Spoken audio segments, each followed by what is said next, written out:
Hey guys, and welcome to another Sketchbook Wednesday.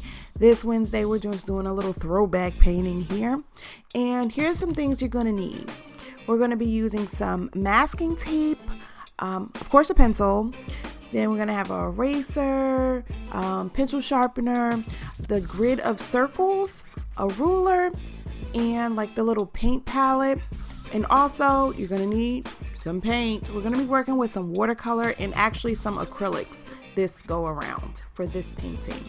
I just wanted to try to use a different, do something different, do something a little bit organic, but this is like my throwback painting. I don't know, I've been like really into listening to the music from the 90s. I always listen to different genres of music, but I've been really into our hip hop, or I say our hip hop, like old school hip hop, because I'm older.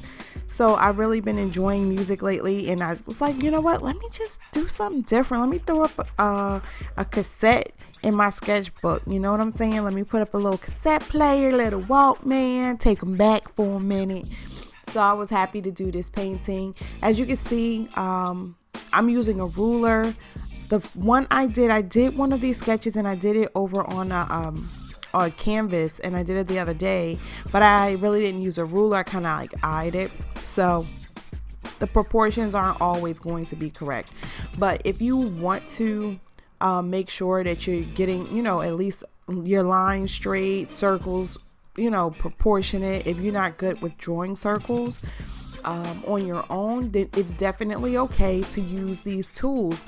All artists have these tools, or use whatever you have around your house. You don't necessarily need to go out and buy this circle grid like you see me using, but when you start to invest and grow in your business, or you start to advance in your art career, you may look to getting some of these tools. I use a regular old pencil. I do have all like the 2B, HB, 4 this. I have all of that, and I still go to the same old school pencil that you used in class when you didn't know anything about pencils and the different the different strengths or whatever of a pencil. You know what I'm saying? I just keep it basic sometimes, but it's okay. So, today I just wanted to express to you that using, how can I say this? The more you work and the more you practice at what you're doing, the better you do become.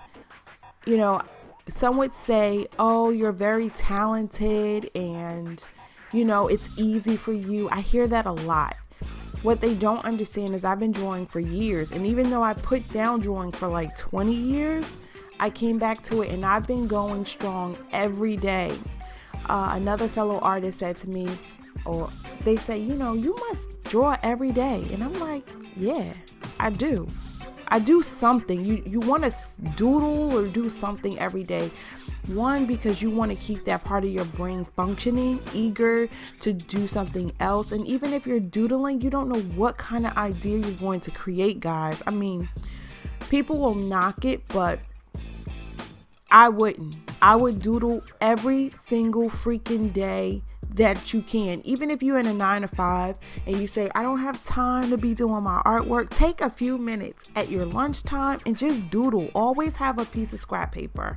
Now, for some of my audience on my intuitive channel, when I do my reads, I talk about, I'm about to go back to a 9-to-5. Do I like it? Oh, hell no. Do I really want to? Oh, hell no. But I got bills to pay, and I got an art career to advance in. And in order to push myself further, I got to go back to get a check from somebody else's business so I could grow my dream. You know what I'm saying? So these videos here might change up a little bit too. I know I'm like all over the place with conversation, but I'm just like catching you guys up on what goes on behind the scenes of my world.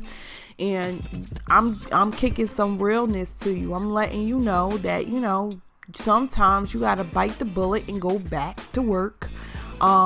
Even as an entrepreneur, just to, I live in Jersey. It's cold in my house. I got to put oil in here. I don't have electric heat. I gotta put oil in the furnace or whatever that thing is. So, in order to do that, in order to progress, and do certain things in my art career, I definitely have to go back to work. And if you're listening to this and you're really listening to this, understand that it's not a cop out to go back to work if you have to. But what you need to do is remember that you are going back to work with a purpose.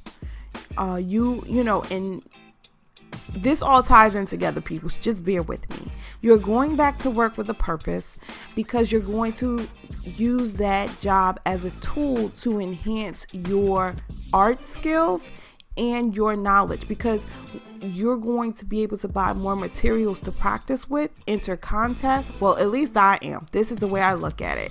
I'm going to be able to enter things and do more things with my time. So it calls for a tight schedule, guys.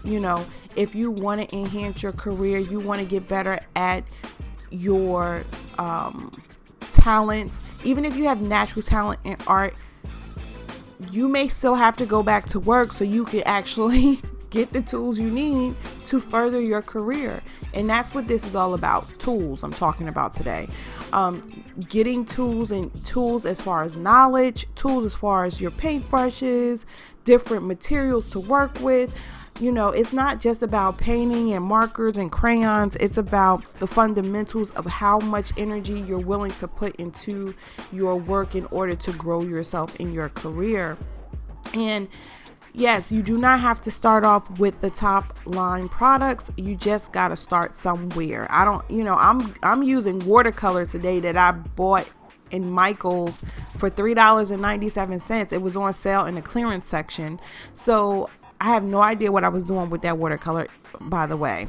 But now I'm using acrylics, you can see here. But anywho, I'm working my damnedest, guys. I'm doing the best I can because I'm experimenting with things.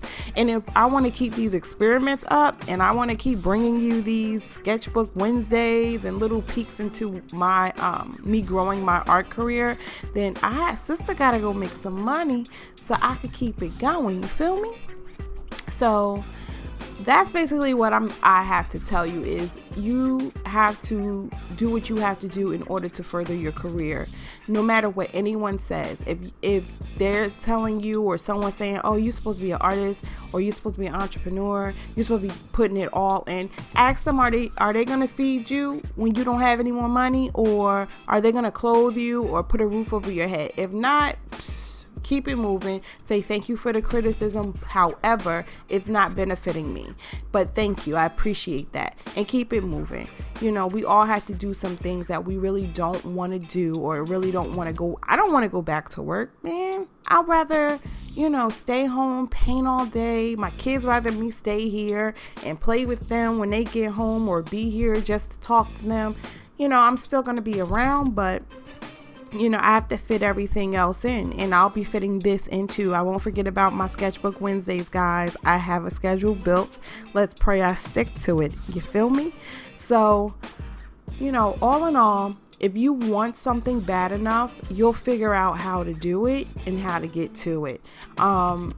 And as far as I'm concerned, I want to grow. I want to experiment with other materials and things. So I need to do this. I need to go and expand my knowledge. I want to go take some more classes because I don't remember things that happened over 20 years ago in art, in my art class. So it's some things that I want to do and go back to. And in order to do that, guys, you got to have money. So don't sit here and be the starving artist. I mean, actually, realistically think about things, especially if you have a family. Don't go broke trying to make an art career happen and you have mouths to feed. You have to find ways around it. You have to find other things that you can do to help keep bills paid, food in your stomach and in your kid's stomach, or in your whoever you're taking care of, in their stomach and yours, and still further yourself in your career. Here I'm touching up some stuff. I want to get to this really quick because we're coming down to it's the final countdown, people, the final countdown. Now, see, I take things off, and this book that I'm using is not the best of books. I think it's an Artist Loft book that I got because I was like, I'm not really going to sketch, and I'm not going to spend a whole bunch of money on a decent sketchbook because I don't sketch in it a lot. But since Sketchbook Wednesday appeared, I've been sketching in this sucker like crazy, y'all. I'm about to finish this book. That's my goal. And I will invest in better books. But my thing is, I paid like $5 for this book from Michaels. So you don't have an excuse. You can pay $5 too. Understand some of the things might bleed through, but you know what? You'll be okay. You just got to keep pushing and keep using it until at least you work out a few things and you get better with your skills. All right, so cheap ain't always bad, but I wouldn't sell this. Like, I don't think I would say, oh, buy this cheap sketchbook and think that you're gonna have a top-notch piece. But it's great to work with. It's great to use to help you further your skills, and it's something you should consider. Even though it was only $5, look at what I'm able to do. It's not really leaking through. If you watch my previous Sketchbook Wednesday, which I'll put up in the icon or the iCard, whatever, at the top or down below, you'll see my other video where I did a previous sketch. So that's all I got for you guys, ripping the tape off, and I'll see you all next week or on my vlog video. Hope you liked it.